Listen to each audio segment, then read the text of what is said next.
365 দিনে খোদার একটা বছর কোনো দিন ফজরের নামাজ পড়লা না? এ কেমন জিন্দিগি বাপ? এত এত কঠিন মানুষ কেমনে হয়? এত পাষাণ মুসলমান কেমনে হয় বাপ বলেন? আর কতগুলো কথা বললে বলেন? এই জন্য নওজোয়ান, আমার অনুরোধ রইল, নওজোয়ান নিজেরে বরবাদ করে দিও না বাপ, নিজেরে শেষ করে দিও না, নষ্ট করে দিও না, কষ্ট পাইবা বাপ। একদিন কবরে তোমার 14 গোষ্ঠীর কেউ থাকবে না, একদিন হাসরের ময়দানে তোমার পাশে কেউ থাকবে না, তুমি শুধুই একা। আল্লাহ তাআলা বলছেন, বান্দা আমি এত বড় কোরআন নাজিল করলাম, তারপরে আর কি বললে তুমি ঈমান আনতে? আর কেমনে বলতাম আমি? নবীজি জিজ্ঞেস করবে, খোদার কসম নবী জিজ্ঞেস করবে, উম্মত 23টা বছর আমি দিন রাত কাঁদছি রে উম্মত, তুই জানোস না উম্মত আমি তোর জন্য কি পরিমাণ কাঁদছিলাম? সারাটা রাত আমি কেঁদেছি, তায়েফের পাথরের আঘাতে আমার পিঠ ছিদ্র ছিদ্র করে ফেলছে, আমি ক্ষুধার কষ্টে পেটে পাথর ভাঙছি, আমার ঘরের চুলায় আগুন জ্বলে নাই,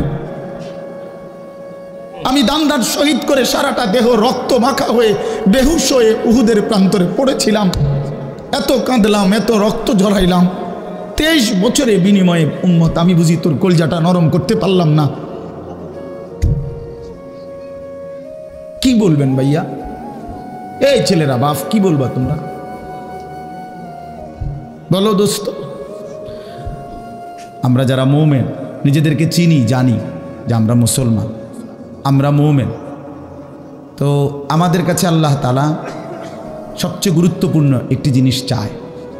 কোরআনুল কারীমে আল্লাহ তাআলা আমাদের মুমিনদেরকে, ইমানদারদেরকে ডাক দিয়ে দিয়ে বারবার এই চাওয়াটা বলেছেন, ইয়া আইয়ুহাল্লাযীনা আমানুত্তাকুল্লাহ।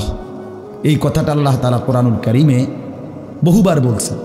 হে ইমানদারগণ, হে মুমিনগণ, তোমরা যারা বুঝো যে তোমরা মুসলমান, তোমরা মুমিন, তোমরা ইমানদার, তো আমি আল্লাহ তোমাদেরকে বলছি, ইত্তাকুল্লাহ, তোমরা তাকওয়া অবলম্বন করো, তাকওয়া অবলম্বন করো, আল্লাহকে ভয় করো, তাকওয়া গ্রহণ করো।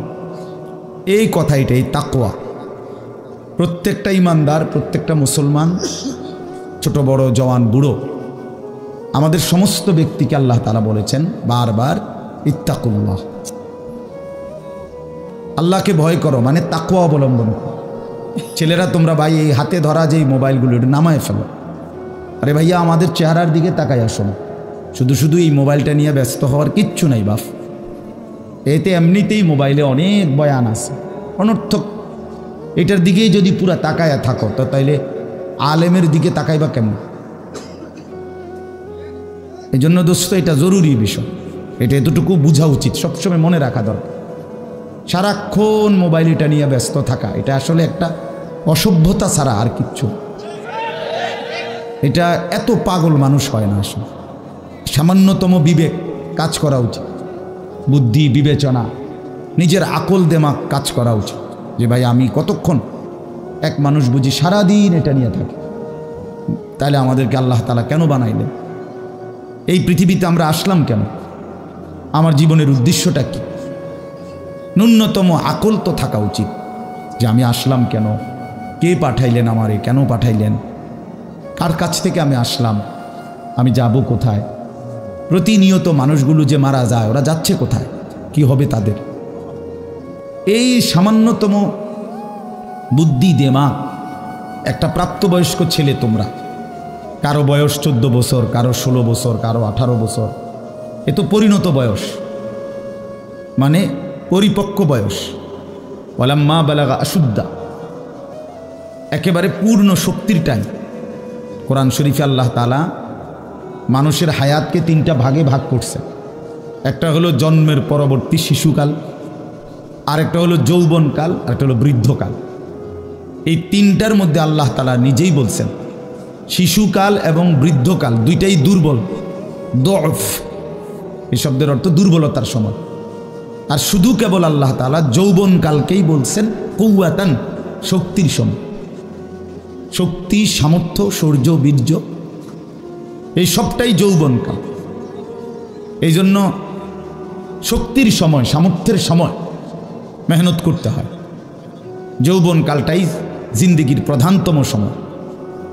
ভালো কিছু করলেও এই টাইমে, নিজেরে নষ্ট করে দিলেও এই টাইম, গড়লেও এই হায়াত, এইটাই সুযোগ, বরবাদ করে দিলেও এটা সুযোগ। বুড়া মানুষ, বয়স্ক লোক ইচ্ছা করলেও অনেক নেক কাজ করতে পারে না, ইচ্ছা করলেও অনেক গুনার কাজও করতে পারে। বয়স হয়ে গেছে 60 বছর 70 বছর, এখন চাইলেই সারা রাত তাহাজ্জুদ পড়তে পারবে না, চাইলেই সারা রাত নাচের আড্ডায়ও থাকতে পারবে না, শরীরে কুলাবে না, ইচ্ছা থাকলেও পারবে না। ইচ্ছা করলেই আল্লাহর জন্য জান কোরবানি করে দ্বীনের জন্য কঠিন মেহনত মুজাহাদা করতে পারবে না, এটা স্বাভাবিক। আমার মনে আছে একটা সময় 2.5 ঘন্টা 3 ঘন্টাও পায়ে হাইটা কোথাও মাহফিলে গেছে, এখন আর এটা সহ্য হয় না। তাইলে হায়াতের একটা অংশ আছে মানুষের। এই জন্য প্রিয় ভাই, সবাইকে বললাম, তুমি যদি কমপক্ষে নিজের হায়াতের কদর না করো, নিজেকেও যদি কমপক্ষে না বুঝলা, তো কি বুঝলা জীবন? এই সমাজ, এই দেশ, এই জাতি, নিজের এলাকা, পাড়া, মহল্লা, কারো কোনো উপকার করলা না, কমপক্ষে নিজের উপকার তো করো।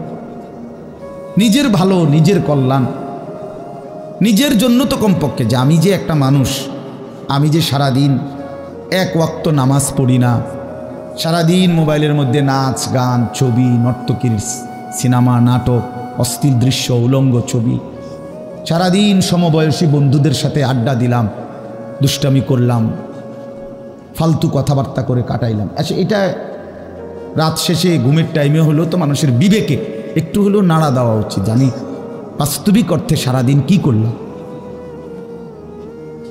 এতটুকু দেমাগ যদি, এতটুকু আকল যদি কারো না থাকে, তো এটা সুস্থ মানুষ কি ভাই? এ তো স্বাভাবিক মানুষ না ভাই, এ তো প্রতিবন্ধী, এ তো পাগল, মাতাল, অসুস্থ মানুষ। এই জন্য দোস্ত আমার, বন্ধু আমার, এদ্দুর কমপক্ষে অনুরোধ করলাম, প্রত্যেকটা অনেক ছেলে মাশাআল্লাহ, অনেক নওজোয়ান, তোমরা আমার অনুরোধ রইল, এতটুকু দিল দিয়া ভাইব, নিজেরে নিয়ে শুধু ভাইব, আর কিছু না করো, নিজেরে ভাইব। রাসূলুল্লাহ সাল্লাল্লাহু আলাইহি সাল্লাম বলছেন, এক সাহাবী একদিন নবীজিকে জিজ্ঞেস করছে, হুযাইফা, ইয়া রাসূলুল্লাহ, আমি যদি দ্বীনের উপরে চলতে গিয়ে কখনো এমন হয় যে আমার সাথে কেউ নাই, সবাই আল্লাহর নাফরমানিতে লিপ্ত, আমি শুধু একা, তখন আমি কি করব? আল্লাহ নবী সাল্লাল্লাহু আলাইহি সাল্লাম বললেন, ওয়ালাউ আন তাআদ্দা বিআসলি শাজারাতিন, প্রয়োজনে তুমি একটা গাছের গোড়ালি, শিকড় কামড়াইয়া ধইরা পড়ে থাকবে একা, তারপরও দিন ছাইরো না, আল্লাহকে ছাইরো না, ইবাদতকে ছেড়ে দিও না। সবাই বলতে যাক, সবাই নষ্ট হয়ে যাক, সবাই চরিত্রহীন হয়ে যাক, তারপরও কমপক্ষে নিজের হেফাজত করো।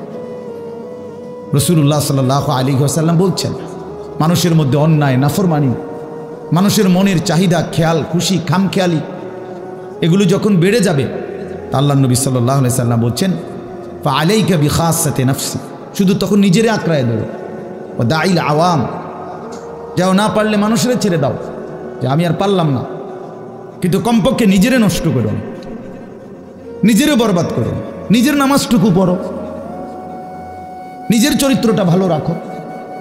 এটা কি জীবন যে আমি বানের পানির মতো, স্রোতের মতো ভাইসা গেলাম, চরিত্রহীনতায়, অশ্লীলতায়, বেহায়াপনায়, রাত শেষে, দিন শেষে।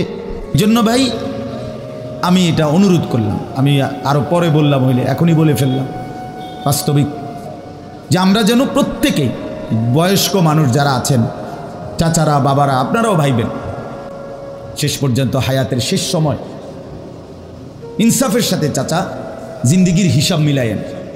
আসলে ওয়ালতানজুর নাফসুম মা কদ্দামাত লিগাদ, আল্লাহ তাআলা বলছে, বান্দা তোমাকে বলছি, বান্দা প্রতিদিন হিসাব কইরো, লক্ষ্য করো আজকে তুমি আগামীকাল আখিরাতের জন্য কি পাঠিয়েছো।